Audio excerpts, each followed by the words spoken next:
So if you look at what we did the other day, we talked about setting of the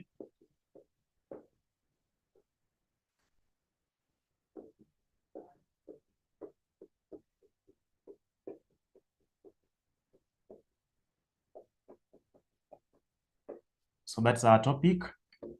The other day we looked at what we call setting off. That's how we started our calculations.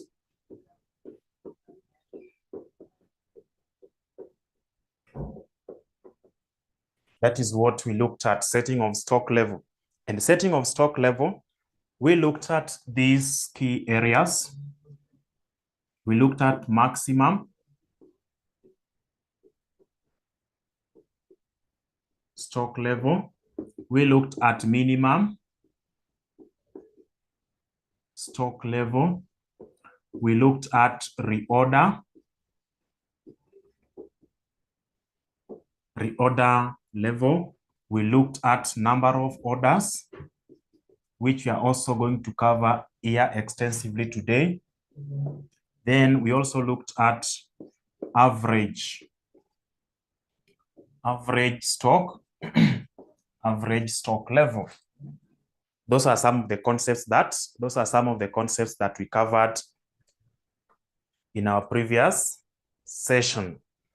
So now, having looked at this, you are able to solve a question, and that question was tested in which sitting? April 2022, question number 2B. If you move to December 2022 or August 2022, that question was not tested. If you move to April 2023, the question was not tested. Instead, they tested you on what we call economic order quantity, which we are going to measure on today. So, as we prepare ourselves for the next sitting, these are some of the things that you need to put in place. These are some of the things that you need to put in place because you will really need them as you prepare for your exams. I think I've been giving you an hint on what to do, on what to put or to give priority. So this area here, please, as you do your revision, as you do your discussion, ensure that you have knowledge related to this particular area. So if you look at what I've just shared with you,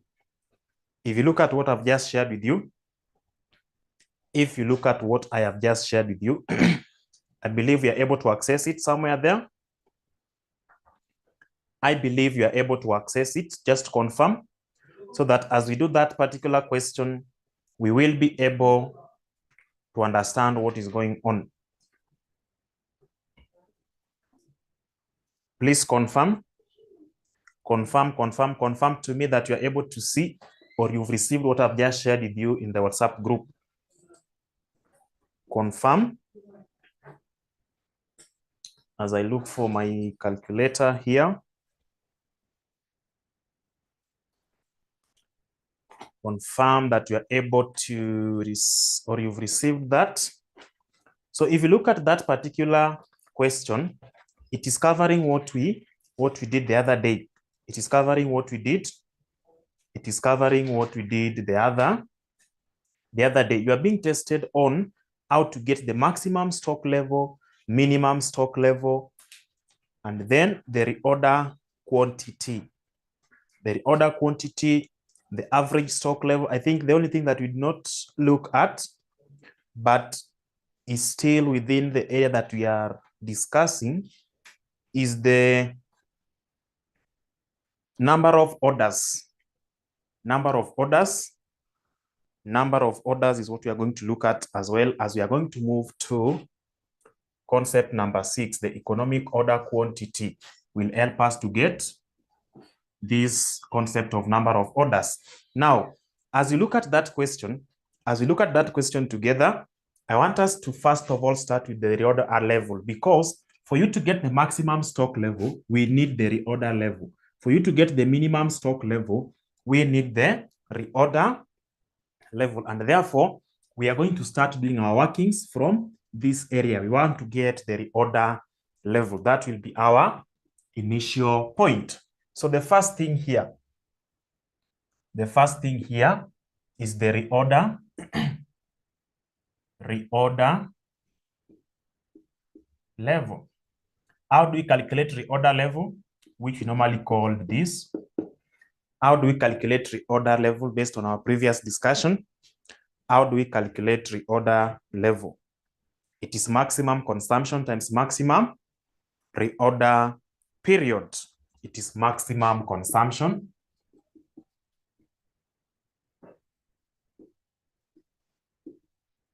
it is maximum consumption times maximum reorder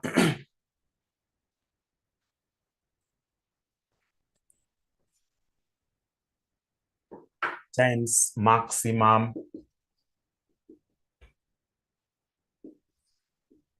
reorder period. That is maximum lead time, the time you take between placing an order and the time that you receive the goods into your premises. That is what we call the reorder level.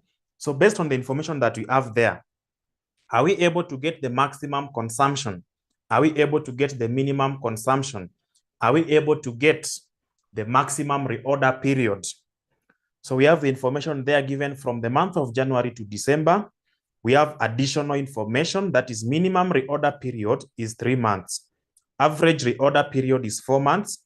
Maximum reorder period is 5 months. Then we have purchase cost per unit. Of course, that one will be applied when you're going to solve the last part of the economic order quantity. Now, we have been able to see, even if they don't give you, remember this person has given you an hint on what to do, but you know very well, the order, the maximum consumption here, we basically come to the column of demand and look at the highest quantity. It will give us the maximum consumption. So what do we have as the maximum consumption? Let me see if people are even able to see, or do they even have this document with them? What is our maximum consumption in terms of units? Maximum consumption in terms of units. So somebody is giving me 80,000. Lillian, maximum, the highest. Maximum is the highest. It is 280,000. So when I take 280,000 and I multiply, when I take 280,000, then I multiply by maximum reorder period. Maximum reorder period have been given in additional information number 3 as 5. What will I have as the reorder level? What will I have as the reorder level? The reorder level, I'm being told it is 1,400,000. That is what Keller is telling me. Another person to confirm. Another person to confirm. Another person to confirm.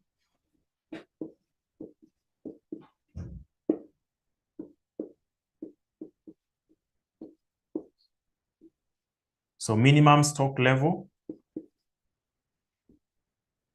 Minimum stock level is equivalent to minimum stock level. Minimum stock level is equivalent to minimum stock level. Minimum stock level is equivalent to reorder level minus normal consumption times normal lead time. It is equivalent to reorder level minus minimum consumption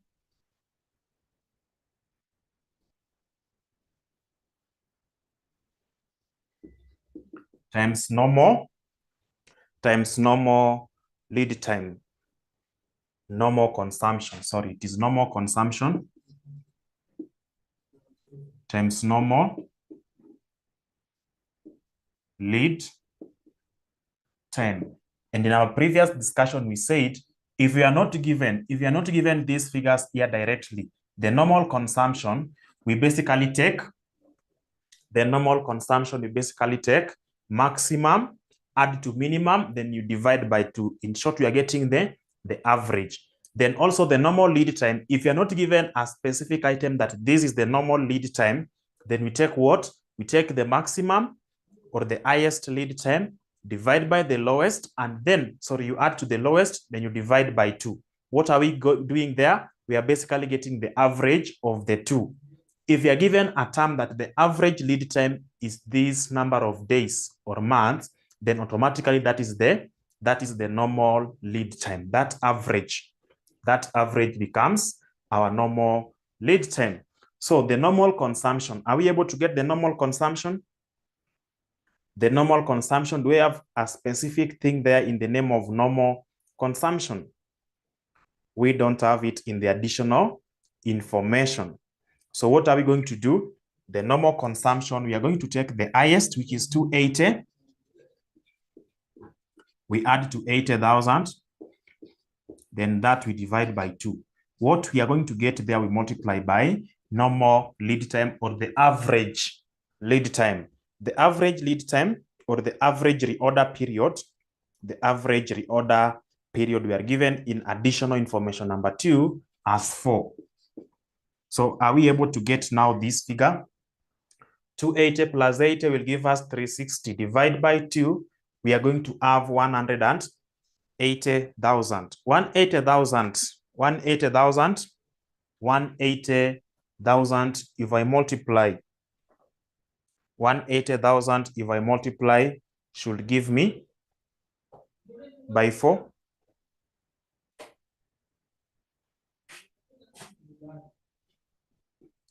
This one here, divide by this, then multiply by 4. What are we getting? I'm being told we have 720,000 units. That is the minimum stock level. Then I move to the third one. That is, when I move to the third one, I'm going to use maximum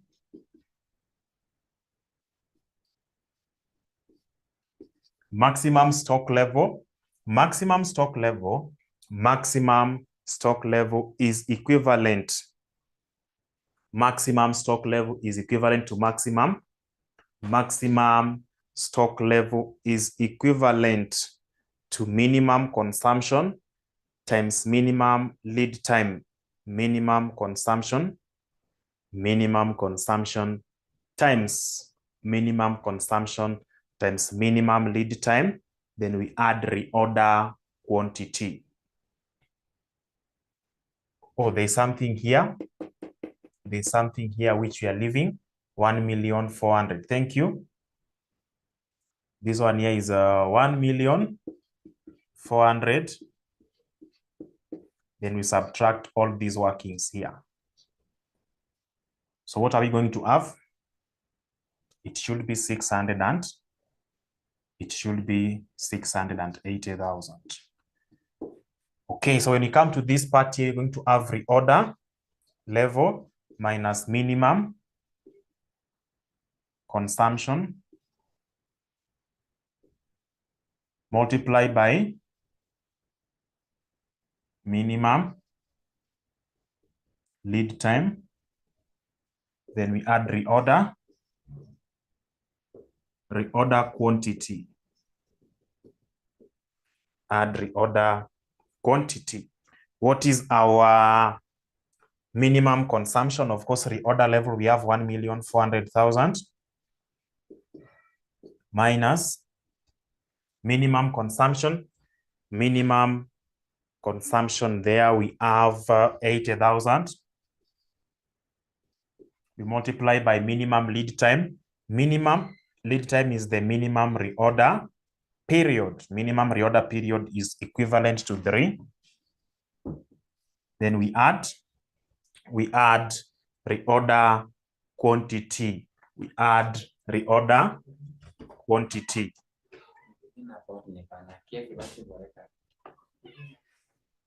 Minimum reorder quantity, or the multiply by reorder quantity. So look for this figure here, and then I want to see your answers before.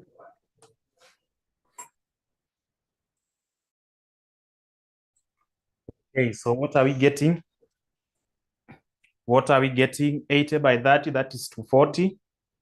Then we add something here, reorder quantity. So are we able to identify reorder quantity? Are we able to identify reorder quantity? reorder quantity, the quantity that they take at any given time.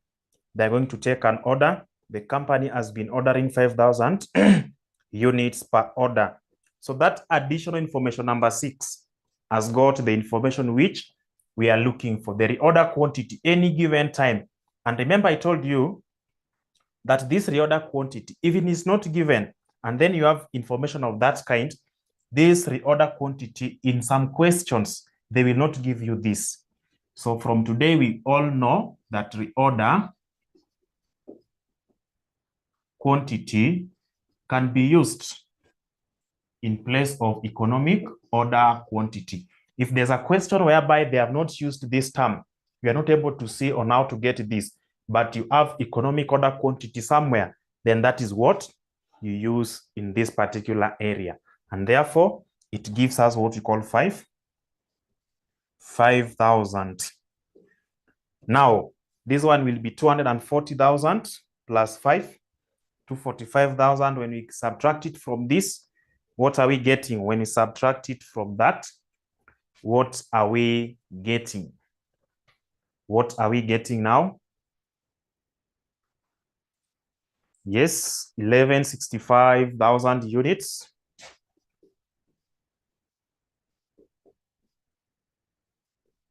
$1165,000 units. So that is what you are expected to do in that particular area.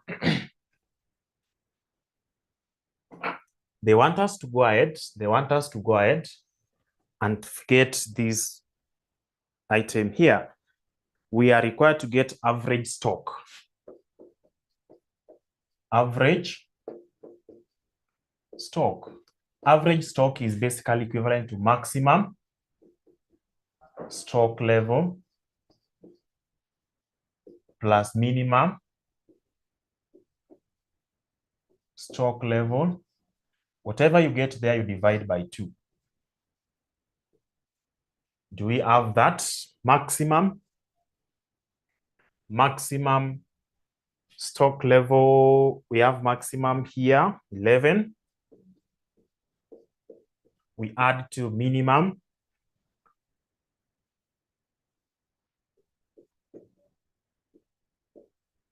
Then we divide by 2. So I expect my good students to show me that. 1165 plus 680, they divide by 2. What are they getting? What are they getting? 1165,000 divide or add to 680,000. Yes, Elijah is telling me that I should have it as 922,500. That is what I'm being told by Elijah. So someone to confirm to me. Someone to confirm to me if that is the answer. Someone to confirm to me if that's the answer. Okay, so that's it. That is it. That's our answer for that particular question. Of course, we have other parts where you are required to get the number of orders. You are required to get the economic order quantity. So our area of concentration today, our main area of discussion today is going to be the economic order quantity. When you talk about economic order quantity, this is the number of units that we should order at any given time. This is the number of units that we should order at any given time so that we don't incur higher cost of maintaining these goods in our premises. And also, we don't miss business in the name of not having sufficient stock. So those 2 factors must be considered. If you bring less stock, you're going to lose customers. You're going to lose or reduce the number of sales because you don't have sufficient goods to meet the demand.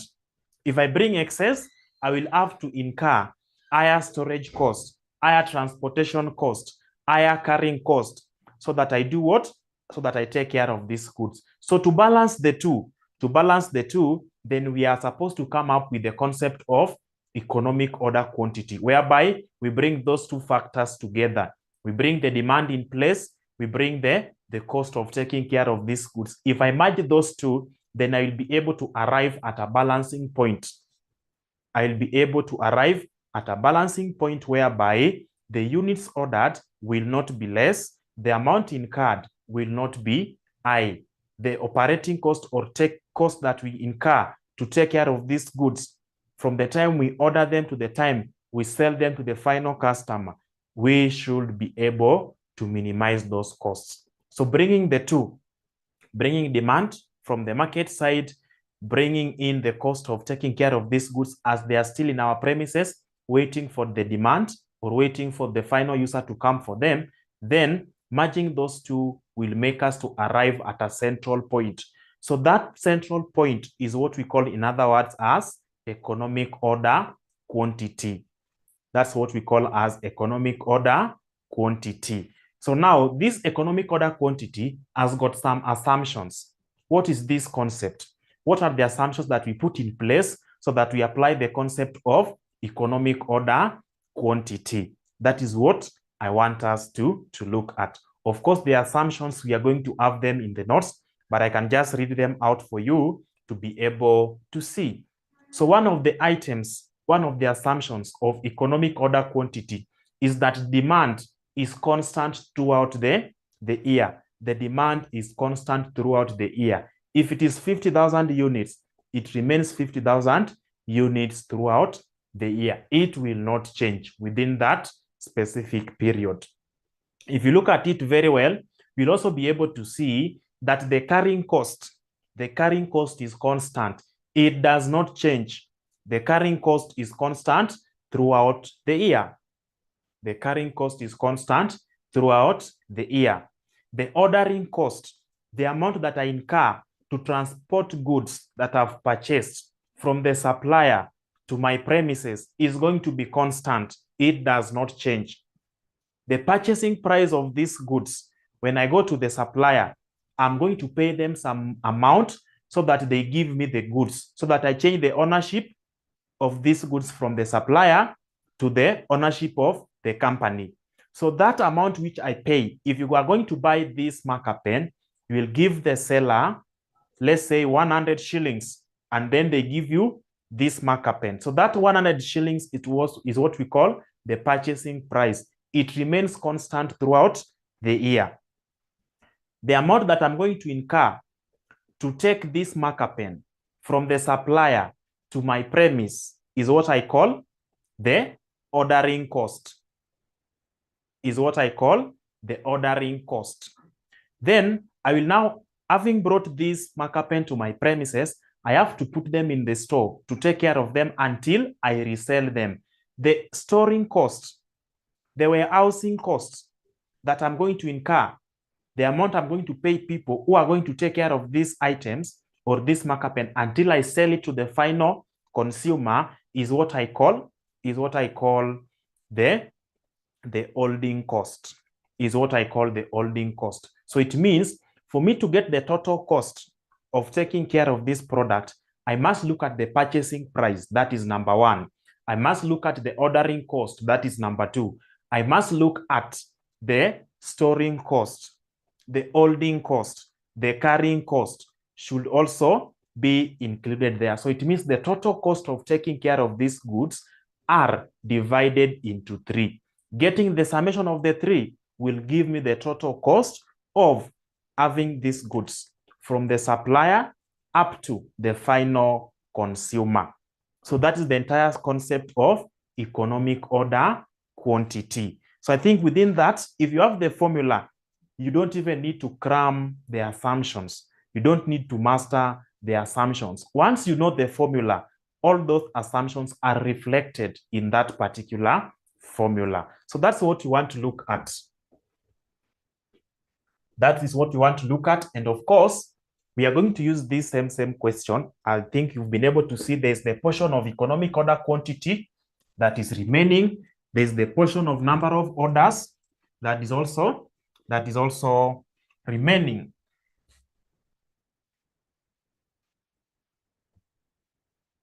So let's see what this economic order quantity entails.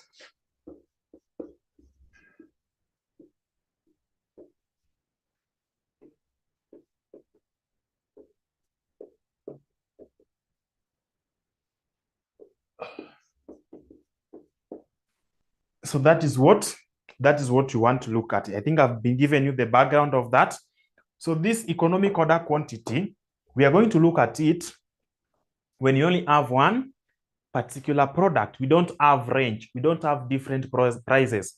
But then there are some people who buy goods in bulk. That is bulk purchases. So for bulk purchases, you can also be given a discount on the purchasing price. And therefore, because we have a discount, we have different levels, we have different ranges. We are going to have also different economic order quantities at any given range. So for at this level, when you're going to do your management accounting paper, if you're going to do your ATD, that is fundamentals of management accounting, expect the examiner not to give you a simple thing. Expect them to give you an interval of several economic order quantities. And then from there, you will be asked to give the total cost of each level and then advise the company properly that at what range should we purchase our goods. Are you going to look at the discount and forget that this discount will affect our total cost? Are we those people who are only concentrating on the discount, that the discount amount is very high? Let's say you are given a discount of 10%, but are you able to look at the implication of this discount? Remember, if the discount is 10%, you're going to purchase in bulk, and that bulk purchase will affect your total cost of carrying, or the total cost you incur to take care of these goods. So if you look at those costs and the discount that you're going to have, are you saving something, or you are going beyond the amount that you're supposed to spend? Such factors are going to be considered when they set that particular concept. So for us to get the economic order quantity as a formula, the economic order quantity is equivalent to square root of 2 DCO over HC. And I've said very well that this D stands for demand, annual demand. Then if it's given for the entire year, this CO stands for ordering costs. And then we have HC, which stands for, holding costs. So some of you may go to the exam room and find that the term or the word holding cost is not given in any question, but instead the examiner has used what we call carrying cost. So you have carrying cost, you have ordering cost, you have purchasing price, but then you are being asked to do what? To get economic order quantity. So in the place or in a question whereby this term here, holding cost, is not given, just look for this other term called carrying. Look for this other term called carrying cost. These two mean the same thing. So if you find carrying cost, you are referring to holding cost or HC. If you find carrying cost, it is still representing this HC. So this carrying cost or holding cost is the amount you're going to incur to have these goods until you sell them to the final user. Ordering cost, it is the amount you are going to incur to bring the goods from the supplier to your premises. If you are doing manufacturing and you are going to purchase raw materials, maybe in the FA, you are going to call it carriage inward. I think that one will make sense. We call it carriage inward. But then now, if you come to management accounting, we are giving it a new name called ordering cost. So that is the name. Demand is the annual consumption. If in the exams, you are not given the term demand, but you are told annual consumption or annual usage is this number of units. Basically, they are referring to demand. They are referring to demand. So that is what I am referring to. If you want to get the total cost, I've said, if you want to get the total cost, now that we have the formula of economic order quantity, if you want to get the total cost,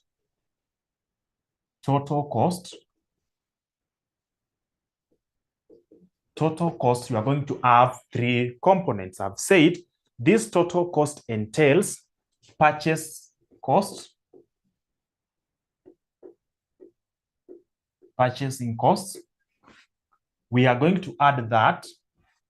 We are going to add that to what we call total holding costs. We are going to add that to total carrying or ordering costs. For us to get ordering cost, we are going to look for number of orders. Can the examiner ask for the definition of economic order quantity? So the definition of economic order quantity, of course, they can ask you that, but that is very simple. They are going to ask you the assumption. They are going to ask you on application of the formula, the quantitative part of it. But then economic order quantity, if you are being asked about the definition, this is the quantity, this is the central quantity that considers the cost to be incurred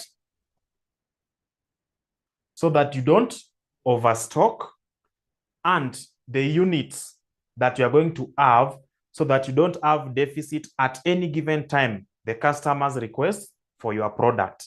That is it, as simple as such. So you are going to be asked about the assumptions which you need to know. We are not going to bargain about that. The assumptions must be at your fingertips. And then now we come to the application of the formula here. So when you talk about ordering cost, for us to get ordering cost, you must look at the amount you are going to spend in making one order, then you multiply by the number of orders. So it means for us to calculate the total ordering cost, the cost per order, we have it here. This is the cost per order. So whatever you are lacking is that the number of orders, which you are being asked in the other, the other question. So once we have the number of orders, we'll be able to get the total, ordering cost. Then this holding cost is now the amount we are going to incur to store these goods in our premises, the holding cost, and therefore it is dependent in the number of units that you have in your store. It is dependent in the number of units that you have in your store. But ordering cost is dependent on the number of orders you are going to make. Purchasing cost is dependent on the number of units you are going to purchase. It is dependent on the number of units you are going to purchase. It is dependent on the demand. And that's why when you're going to get the purchasing cost, when you're going to calculate the purchasing cost, we simply take demand,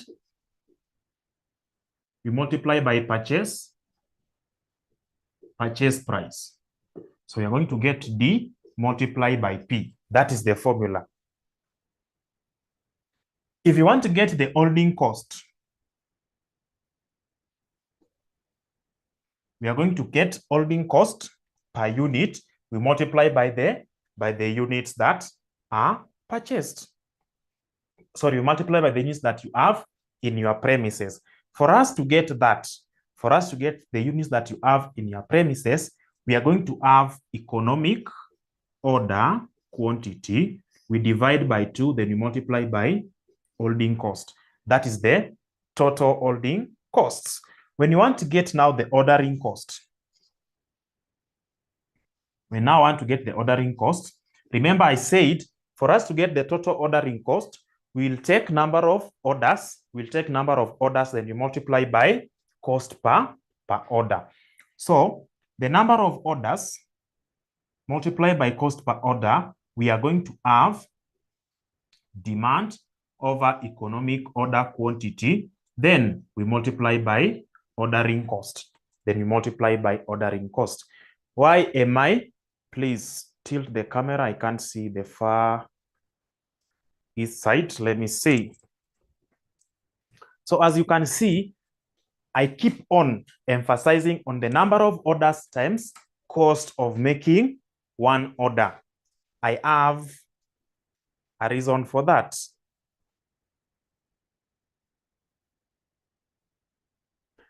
I have a reason for doing that. The reason why I keep on taking to the number of orders, because you can easily get it once you have the economic order quantity. Now, this cost here, this part here, this is the cost per order, which means this portion represents the number of orders. So if you look at the other question which you are doing, which we've not completed because of this remaining portion, we were required to do what? To get the number of orders. So as we now move forward, you should be able to get the number of orders once you have your economic order quantity. So number of orders, write it somewhere, because I know majority will forget that. Number of orders is equal to demand over economic order quantity. This one here gives us the number of orders, and that's why we multiply by cost per order to get the total ordering cost. That is what we need to have in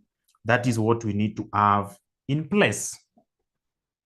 That is what we need to have in place. So before we move forward, before we look at any other thing, are we together? Are we together? Are we getting something? Have we learned something? Are we better than when we joined the class? So having seen that, why are we bringing in the total cost concept?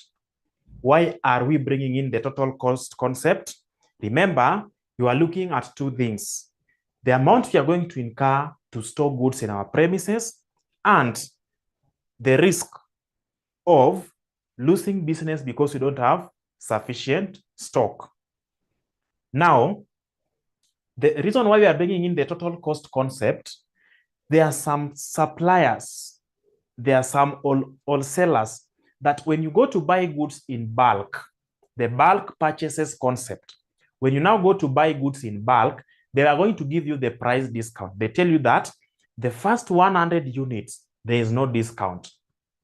The next 100, there will be a discount of 5 shillings per unit. The next 100, which means they expect you to buy at any time you're going to purchase, the next 100 now will be the first 300 units. So the first 300 units, 100, there is no discount. 100 with the discount of 5 shillings. And then the last batch of 100, you're going to be given a discount of 8 shillings per unit. That is their selling strategy. When they give you discount, you're going to purchase in bulk. But then they are looking at the final effect, the number of units they are going to sell at the end of the period, the frequency at which they are going to sell their products, and request for restocking. If we now come at this point, how is that a problem to us? How is that a factor to be considered to this particular company? For economic order quantity, you are able to see that we have this cost, ordering cost, we have holding cost. So for examiner to test you on that particular area to see the effect, they are going to peg this one here to be dependent on the purchase price.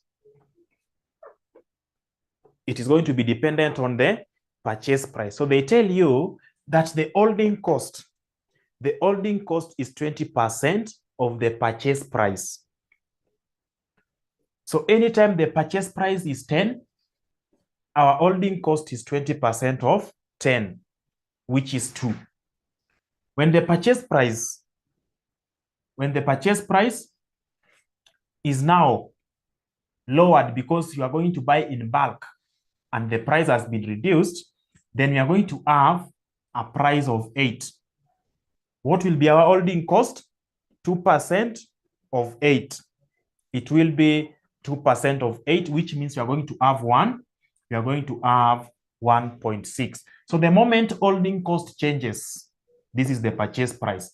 The moment holding cost changes, we don't expect to have the same economic order quantity. Is it?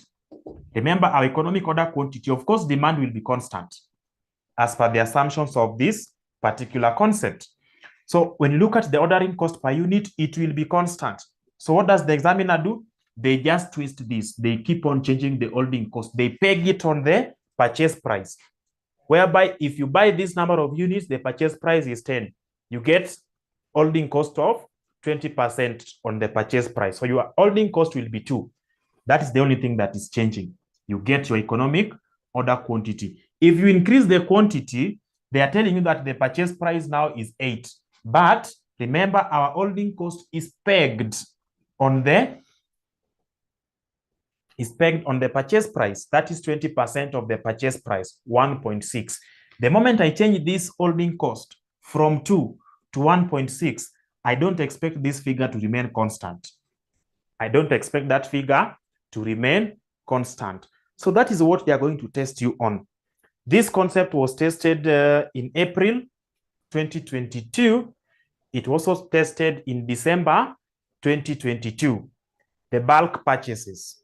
But now, when you come to April, they did not bring in the bulk. They tested a very simple thing, a straightforward question, just this portion. No purchase or no purchases discount, no sales discount. It was not given there for the bulk purchases of the range. They just tested a very simple thing of about 4 marks. This April sitting, if they have to test the concept of economic order quantity, they are going to give you the price range, the bulk purchases. You are going to have the quantities here, and the purchases price are going to change based on the number of quantity. As the quantity increases, the purchase price reduces. They are going to give you discount. And what do? They also peg the holding cost on the purchase price. And then you are being asked to advise the company on the quantity that they should purchase. When this one changes here, when this holding cost changes, because it is pegged on the purchase price, then we are going to which direction? The total cost.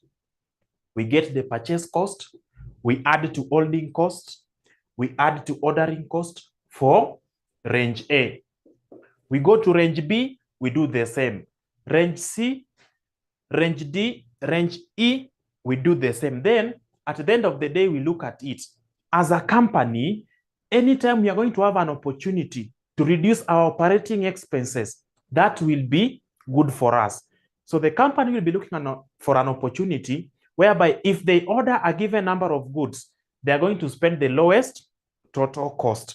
So that lowest total cost in this range from A to E, which we have been talking about here, they pick that range which gives them the lowest total cost. So that's what you do to advise the company, and then you get your 8 marks for that particular range. Sometimes they give it to 8, but then they have even adjust it to 10 based on the number of questions in that particular area. So that is all about economic order quantity. That is all about economic order quantity and the total cost. So I want us to start from the simplest part of that particular concept, which was given to us actually in the last sitting of April. They gave you a very simple question. The only thing they were doing, they twisted. They tell you that these people want to order, but for us to know, before we know what they want to order, they are also manufacturing. So they are ordering raw material. They are not giving us the number of raw material, the demand for the entire year. They are not giving us directly, no. What are they doing? First of all, they are telling us that these people managed to produce this number of products. That's their final product. And then they tell you that for them to produce that product, they demand quantity X of their raw material. From that particular point, you'll be able to get the demand of this raw material for the entire year. Once you get the demand of the raw material, you are going to be given the holding cost, you are going to be given the ordering cost, and then you now calculate for us economic order quantity. You calculate for us economic order quantity. To that effect, let's move to April. Let's move to April 2023. Let's move to April 2023. Question number, is it number 3? April 2023. April 2023, question number 3. I think it's number 3C. April 2023, let me look at it.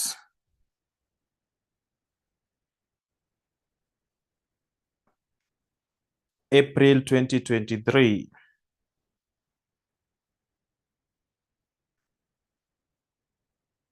April 2023. We have an interesting question there. April 2023, question number 1C.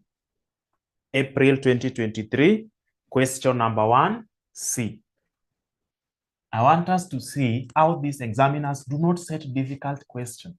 They do not set anything out the side there, the syllabus. They give you everything. They just follow the syllabus. So let me retain the formula there for benefit of majority of us. So that is what we have. I want us to interpret the question together. We are being told, actually we are doing April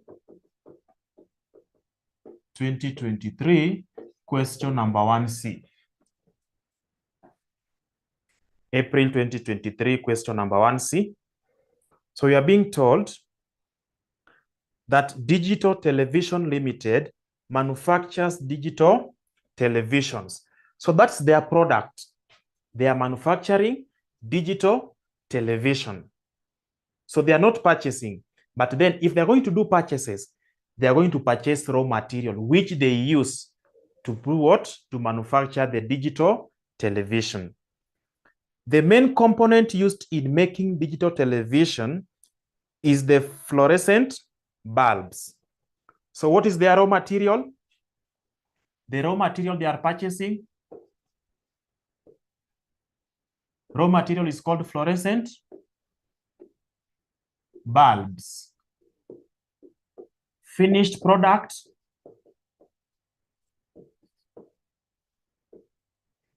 finished product is now what we call the digital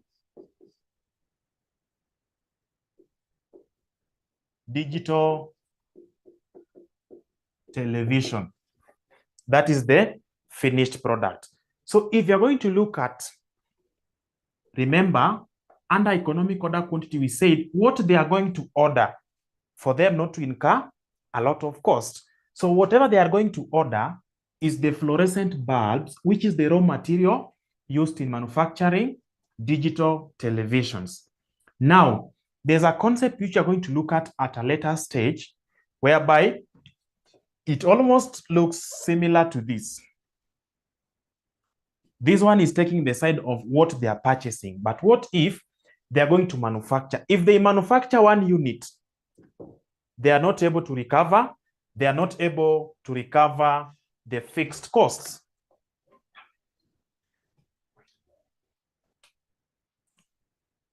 Just okay, so I think we can proceed. So if you look at that question, if you're going to look at this other concept of considering what they are going to produce, remember we have fixed costs that the company will be incurring.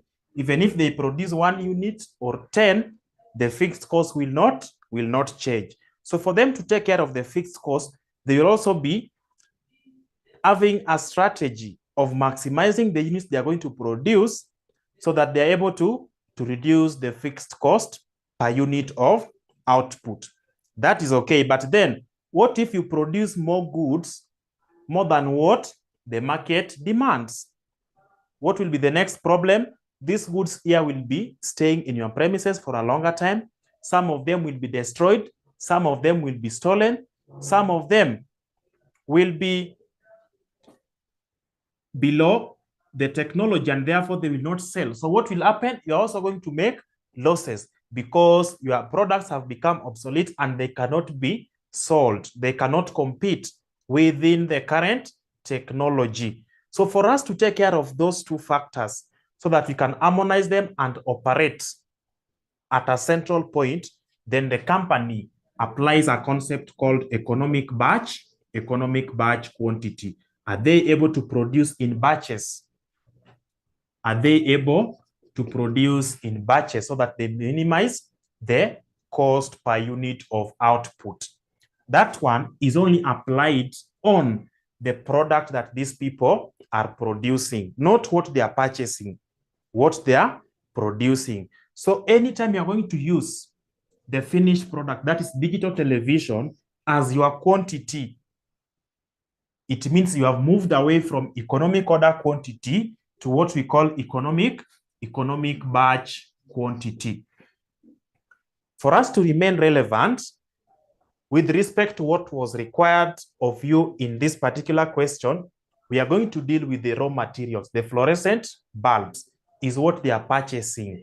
And for them to know what they're supposed to purchase, the economic order quantity, not to have minimum units of output, not to have excess, then they have to apply the economic order quantity on the raw material they are going to purchase.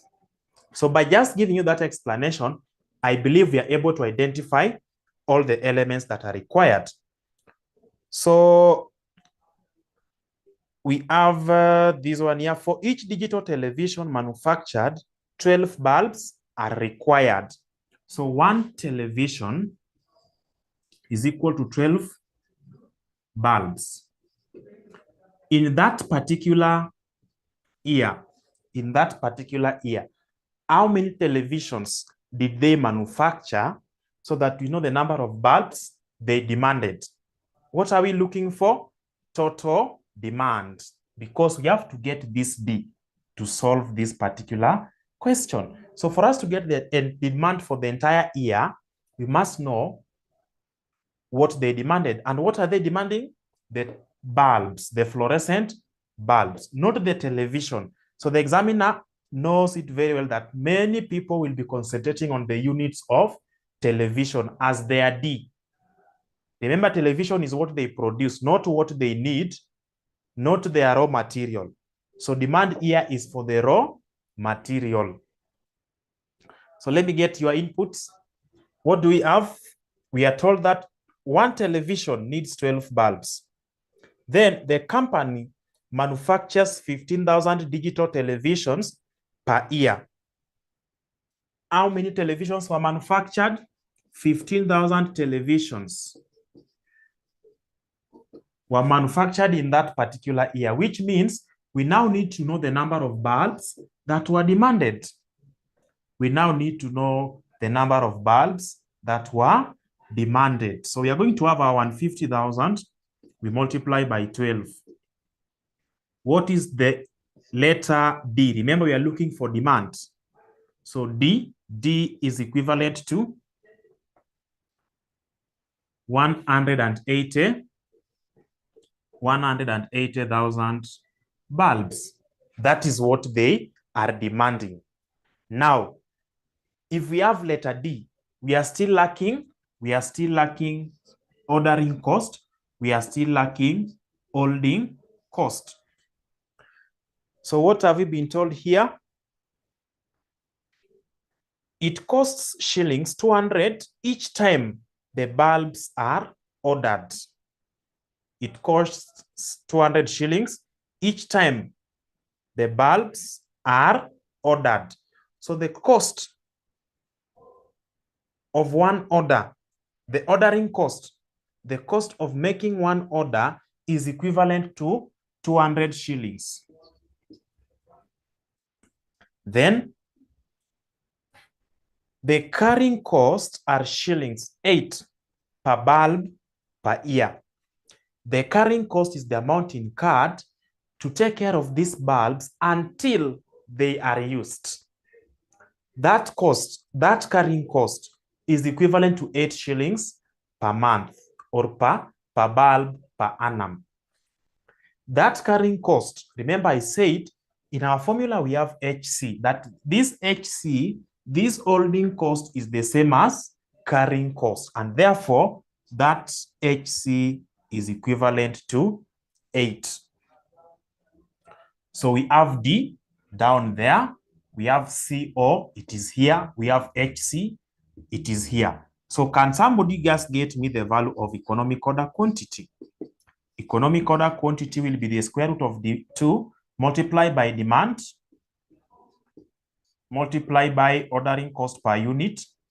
Everything there we divide by 8, and then we get the square root. So I expect my good students to get me that. Economic order quantity. Economic order quantity.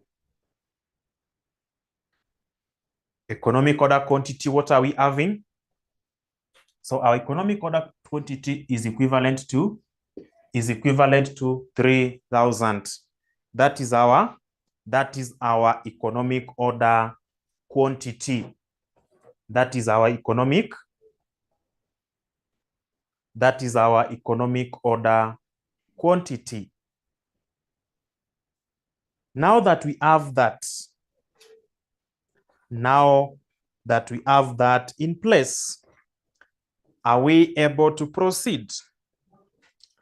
Calculate the number of times per year the bulb will be ordered, assuming 360 days in a year. Calculate the number of times.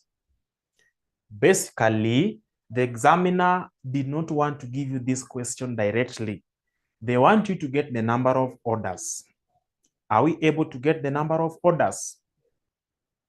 Are we able to get the number of orders? The economic order quantity. The economic order quantity is equivalent to 3,000. How do we get number of orders? How do we get number of orders? So number of orders. Number of orders, I've just said it some minutes ago. Number of orders, we must first of all get demand, which we already have. And then we divide by economic order quantity of 3,000. So it is equal to demand over economic order quantity. If we divide this, what are we getting? What are we getting? What are we getting? We are having 60. We are having 60 orders. That's the number of orders they are going to make in that particular year. But then the total number of days in that particular year is equivalent to 360. So how many times are they going to make the orders? We have the total number of days in a year, and then we have 60 orders they are going to make. So how many times will they make these orders? How many times? How many times are they going to make these orders?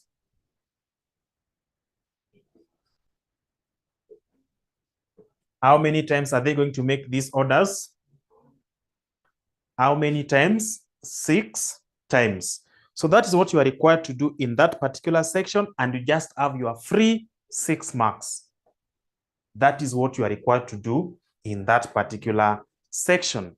That is what you are required to do in that particular section. So let's move to the other part you can now complete. The other part you can now complete. What I want us to do, maybe with this, you can say you are required to do what? To get the total cost, because you are not given the purchasing price per unit. We are not given the purchasing price per unit. If you are going to get the total cost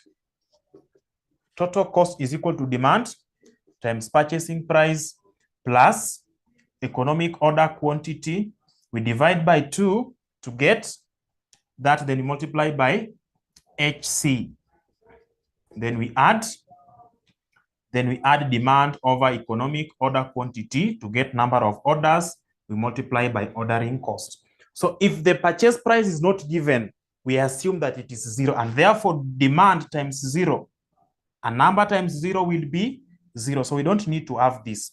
If you are asked about total cost, you are not given purchasing price, then your total cost will be number of orders multiplied by ordering cost plus units that you have multiplied by carrying cost. So total cost is demand times price plus this one here. But if price is not given, we eliminate that section. We only remain with these two. So maybe you can try getting the total cost from this particular question. The total cost, can we get it? Our total cost will be equivalent to economic order quantity of 3,000. We divide by 2. We multiply by holding cost, which is 8. Then we add demand, which is 180,000. We divide by 3,000, and then we multiply by ordering cost per unit, which is 200. My grade students should be able to give me this. This one will be 1,500 by 8. 1,500 by 8. Then you add 2. You add to 60 by 200. Someone should be able to indicate that answer there. Someone should be able to indicate that answer there as I look for. These are the questions. Somebody should be able. So we have 84 shillings. We have 84,000. We have 84,000. We have 84,000 shillings. That is the total cost. Now, if you look at December 2022, question number 1C. December 2022, question number 1C should be able to serve us very well. Should be able to serve us very well in that area. Then April, they tested this concept consecutively because 90% of the students, actually it is 95% fails in that question. So they are tested it consecutively. Still, this 95% did not reduce. It was still 9. Actually, it increased to 96% now. Those who failed in that particular question. That is why it was repeated. And this sitting that we are now going to, this semester, if this question appears there, this number will increase to 97%. Those will be failing in that particular concept. And I know very well that those who are in this particular meeting will not be among the 97%, but will be in the 3%. We are going to get this question right. So I think you can just indicate those sittings, then you create time. You can just indicate those sittings, you create time to do that. So look at December 2022. Question number 1C. Question number 1C. If I look at August, they did not test that. Okay, later in which sitting here? April 2022. April 2022. Question number 3B. And then, do we have anything in December? So December 2021, question number 1A. It was tested there. If I move forward to which sitting?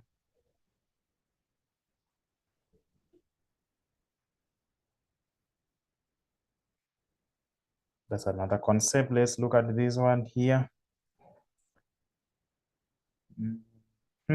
We have this. Yes, the pilot paper has got something there. September 2021. Question. This one tells you that this question will not easily miss in your exam. So that sitting, question number 3B. Then when we look at May, is there anything about it?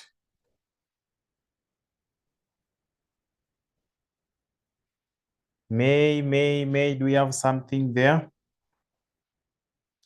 I think that's enough for now. You can just look at that, as we'll be also looking at other concepts there or other questions, then you go through them. My main point of interest will be, let me see if this December will consume a lot of time. I think so. The December one, okay. So I want you to create time, that December sitting, this one here, 2022. This one should be your assignment. We are going to do April 2022. The same concept. Whatever they did is just change the figures. They just changed the figures and left you to struggle with the remaining part. So let's look at April. Let's look at April. Let's look at April. April 2022, question number 3B. The following information is provided. So we are looking at April 2022, question number 3B. The following information is provided in relation to Baridi Co. Limited. The annual demand of its product branded D, its shillings, 30,000 units. Remember I said demand is constant. One of the assumptions of economic order quantity, demand is constant. So they are justifying that by telling us that D there is equal to 30,000. And then the ordering cost per order is shillings 2,500, which we also said is constant. Just have them listed down like that. You'll be able to see that this is the simplest question. The holding cost is expressed as a percentage of purchase price at 20%. By just doing that, anytime the purchase price reduces due to quantity discount, then our holding cost changes. If that is done, when holding cost changes, fluctuates, we are going to have every range will have its own new economic order quantity. Very important. So our holding cost is equal to 20% of purchase price. We have to put that in place. We have to make that clear to everyone. We have to make that clear to everyone. Okay. Then you are being told, they give you the range, the quantity, and the purchase price. What else do they have? Advise the company on the quantities to purchase.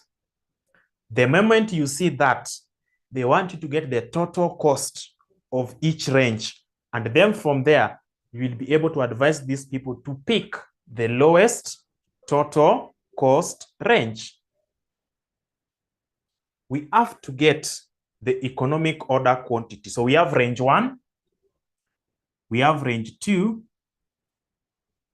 we have range 3, we have range 4, we have range 5. So let's first of all get economic order. Economic order quantity is equal to square root of 2 demand times carrying cost over times ordering cost over holding cost. The first one, how are we going to have our economic order quantity? We are going to have 2 times demand, which will not change, times ordering cost of 2,500. Then we divide by carrying cost. Carrying cost, 20% of purchase price. So in the first range, what is the purchase price? Purchase price is 21,000. Sorry, 21. So what is 20% of 21? 20% of 21, people will be letting me down here. Let me have this calculator. Can't find the question. April 2022. Question number 3B. For management accounting paper, the 68 pages document. If you're in our paid group, the 68 pages document has got that question. Which page? Go to page 10. Page 10 of that document will help you to find the question. So we have 21, that is the purchase price. And we said holding cost is pegged on the purchase price. So what do you need to do? Get 20% of that purchase price, 20% of 21. That is 20% or 0.2 of 21. You will get a figure. That figure, get the square root of everything. Then you'll be able to get your economic order quantities here. Let me get mine as I wait for what you are going to post there. Let me get mine.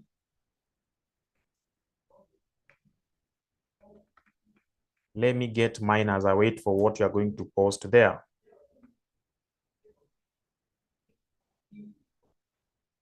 Let me get mine. 2 times 30,000 times 2,500. Then I divide that by 0.2 by 21.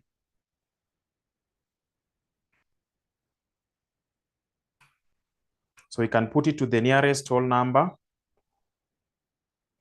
which is 50. Okay. I think that is the holding cost you are getting. 0.2 by 21 is 4.2. I want the solution for the entire item. What are you getting? What are you getting here? I'm able to get 5976. This second one, I'm going to have 2 times 30,000 times 2,500 over 0.2 times purchase price of the second band. The second band, yes, we are going to round off. I can see people are doing the right thing. So the second band, we have a purchase price of 19 shillings. So just go to your figure, change 21 to 19. And then confirm to me that you are going to get, or you are getting 6283. So that is the economic order quantity. Then I move to band 3. I'm going to have 2 times 30,000 times 2,500 over 0.2 times the third one. I'm having 17. So it is 0.2 of 17. 0.2 of 17. I'm having 6642. Then my fourth band is having a price of 15.5. My second band is having a price of 15.5.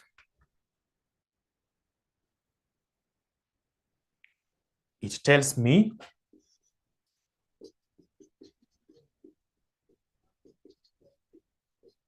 over 0.2 times 15.5. When I do that, I'm getting 69.56. And I believe everyone is getting that. Yes, I can see. When I move to the last one, I'm having 2 times 30,000 times 2,500 over 0.2. And then I think the last band, I have 13. So when I have 13 shillings at the purchase price, I need to get 20% of this to be able to get this HC. If I do that, what are we getting? What are we getting? I don't want to post the last one until I see your response for that last one. Until I see your response. What is the figure here? Economic order quantity. Economic order quantity.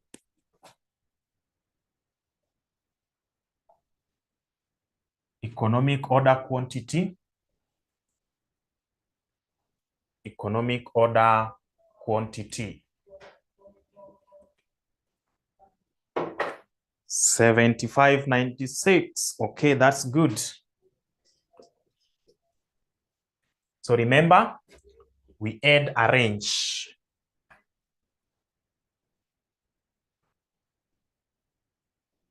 We add a range. Let me just insert that range here. or units. So we have units here. That is 1 to 3,000. Then this one here will be 3,001 to 5,000. Then this one here will be 5,001 to 7,000.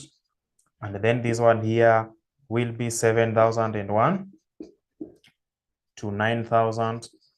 And then this one here will be 9,001 to 10,000. That is what we have. So remember, this one here is range 1, range 2, range 3, range 4, range 5. That is what we have. So we've identified our economic order quantity. For us to make decision, we must get this. For us to make decision, this is what we need to do. This is what we need to put in place. So of course that one we have used. 20% of purchase price. So we have economic order quantity calculated there. Now we need to move to this other part, get our purchase price. Total purchase cost.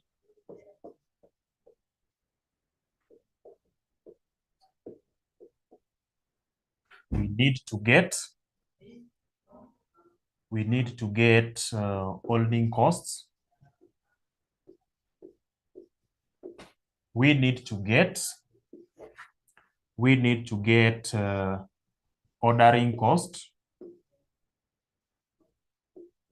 And then we need to get total cost. From there, we will be able to make a good decision. We will be able to advise. Now, we want to advise based on this basis. We cannot order anything. We cannot order anything below the economic order quantity.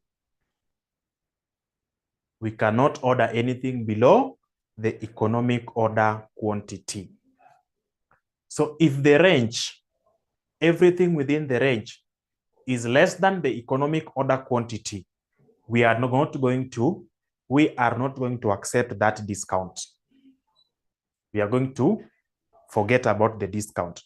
If our economic order quantity falls within the discount, if our economic order quantity falls within the discount, we are going to use our economic order quantity. Now, for example, this is what I have. This is what we are given for us to get price discount of 21 shillings.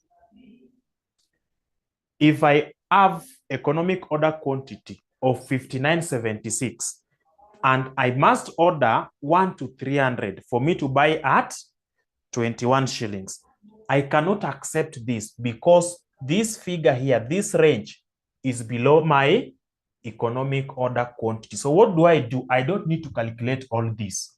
I just indicate reject the discount. That is what you indicate. Of course, you will have a decent thing. You will have a table there. When I want to move to the second one, my economic order quantity is 62.83, but they want me to order for a product between 3,001 to 5,000 for me to be given a discount of 19 shillings per unit. So because this range here is below my economic order quantity and I cannot order anything below economic order quantity, what do? I do the same thing, reject the discount. I don't need to take time to calculate that. No, it is below my minimum, because if anytime I order goods below this, what am I going to do? I'm going to miss business. I'm not going to meet the demand. So that means I'm going to lose business. And therefore, I cannot order anything. Yes, I can order above, but I cannot order below the economic order quantity for batch purchases. So I therefore reject the discount. When I move to this part here, I look at the range. The range is 5,001 to 7,000. And my economic order quantity is 6642. My economic order quantity is 6642. So if it is 6642 and it is within this range, we are all able to see that it is found within this range. It is not below, it is not above the range. It is within this range. So what am I going to do? I am going to use this. I am going to use this as my economic order quantity. I'm going to use that as my economic order quantity. Why am I saying that? Why am I saying that? Check our policy, check our formula of getting total cost. Total cost is equal to demand times purchase price, which will give us this. Then we add holding cost, which is equivalent to economic order quantity, divide by 2, then I multiply by holding cost. What do I need for the ordering cost? It is demand over economic order quantity, then I multiply by ordering cost. So as you can see, the figure that I'm going to apply there is very important. Of course, demand will not change. Purchase price is going to change because it is being affected as we move downwards. Here it is 21, here it is 19, here it is 17, here it is 15.5, and then here is 13. How about this holding cost? It changes because at this first point it will be 20% of 21. At this point it will be 20% of 19. At this point it will be 20% of 17. It will keep on changing, and therefore I need to know that very well. So economic order quantity will also change because at this point we've rejected. We don't even need to calculate. At this point, I'm using this figure 6642 as my economic order quantity. So for me to get total cost for this area, I need to get purchase cost, I need to get holding cost, I need to get ordering cost, and then get the total. Now, let's first of all identify the economic order quantities that the units we are going to use here for economic order quantity. Let's come to this fourth range. My economic order quantity is 6956. But within this range, you cannot order that. You must order a minimum of 7,001. You must order a minimum of 7,001. But your economic order quantity indicates 6956. So what are you going to do? What are you going to do? For you to apply, for you to qualify for this discount here of 15.5, you must order a minimum of 7,001. But your economic order quantity is 6956. For you to calculate this total cost, are we going to use 6956 or 7,001?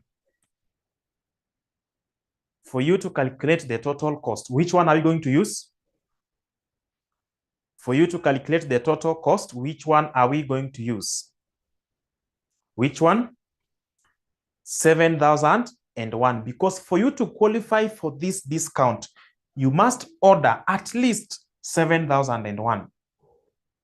But your economic order quantity is this one here, as per the formula. Now, this is what is now bringing us to make you understand this. When the range was less than the economic order quantity here, we rejected the discount. We cannot order anything below the economic order quantity, but above is allowed. When we came to the second one, it was having the same. So that's why we rejected the second range.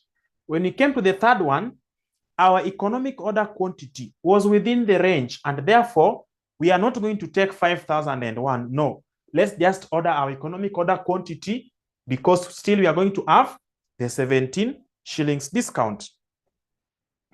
When I come to range 4, I have to buy 7,001 at least to get this discount, but my economic order quantity is 69.56. So I must order this. I'm allowed to order more than the economic order quantity. So as I'm going to calculate these costs, my EOQ in range 4 will not be this.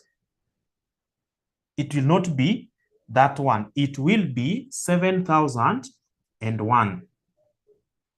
It will be 7,001. When I come to the last one, my economic order quantity is 75.96. But for me to get a discount, I must buy at least 9,001. So what am I going to do? Because this 9,001 is above the economic order quantity, and I only have one choice. You cannot order below the economic order quantity. You either order above or the exact economic order quantity. So what am I going to do? My economic order quantity will not be this, but it will be 9,001. So I think we've now seen that is above, that is below, and whatever is within. If you understand this concept, just expect your free 8 marks as you as you are going to sit for your exams. Expect those free 8 marks here if you handle all of this. So once you do that, that is the first stage. We now move forward to get purchasing cost, holding cost, ordering cost, which we are going to do at the highest speed possible. So let's start with purchasing cost. It is the units multiplied by, it is the demand multiplied by purchase price. Our demand has not changed. It is still 30,000. Don't confuse. The formula says that demand, constant. Ordering cost per unit, constant. Holding cost per unit is what is now fluctuating for us to get economic order quantity, because it is pegged on the purchase price, which is also fluctuating. So another person who is also keen and is able to identify what is going to happen, they don't just indicate this, they get the exact figure. So instead of having this, they have their 0.2 by 21, they get their 4.2. They have 0.2 by 19, they get their 3.8. They have this, they get their 3.4. They have this, they get their 3.1. They come here, they get their 2.6. Once I have all this, let me come to this section. It is now demand times, it is now demand times purchase price. It is now demand times purchase price. So let's come to demand, which will not change. It is 30,000. By purchase price, which is 21. The first one is 21. 630. Sorry, this one here, we are not going to apply this because this one here we rejected. So we don't need even to calculate it. We just come to this one here directly. So that one was 17 times 30,000, 510.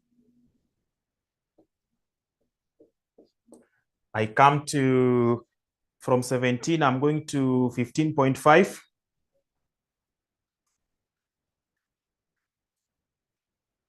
$465,000. I come down here, I have 13 times 30,000. I will have 390,000. I'm done with purchase costs. I am done with purchase cost. I move to holding cost. What is my holding cost? Economic order quantity divided by 2 times holding cost per unit. And our holding cost, I've reflected them down here, exact figures. So what do we do? The first one, we come to this section. I will have my economic order quantity, which we said is now 66.42 divided by 2 times 3.4 will give me 11,2. We can have it to the nearest whole number, 11,291. I move to the next one. I will have my economic order quantity, 7,001 divided by 2 times this one here, 3.1. I believe we are also getting that. I believe all of us are getting that. Then I come to this last one here. My economic order quantity is 9,001. I divide by 2, multiply by 2.6. What am I getting? 11,701. I am moving to the ordering cost. It is demand over economic order quantity. Then I multiply by ordering cost. So my demand is 30,000. Then ordering cost is constant. It does not change. Then we are going to do that by dividing it by economic order quantity. So at this point, my economic order quantity is 66.42. I have 11,292. This other one is 7,000. 10, 713. Then 9,001. I have 83.32. That is what I have. Now, once I have that, get the total costs. So the total cost will be 11,701 plus 390.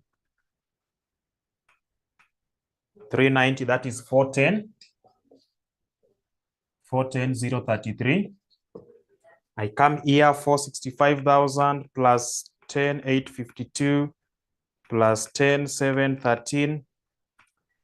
I have 486,565. Then I come to the last one, 510 plus 11,291 plus 11,292. I'm going to have 532,583. So we've reached that point whereby we want to advise. We want to advise the company. Remember, we advise based on the lowest. We advise based on the lowest cost of taking care of the goods. So if I have this, I'm going to spend 532 to maintain these goods when I purchase 66.42. When I purchase 7,001 as my economic order quantity, I'm going to spend 486. When I order 9,001, I'm going to spend only 410. So what do we tell the management? Advise, purchase. Purchase how many units? How many units should they purchase? How many units should they purchase?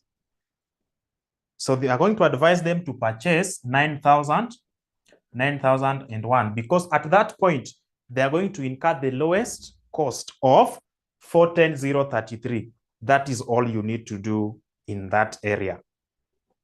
So I said the other sitting, the December sitting is an assignment. Go and do it. Then we will discuss it in our next class.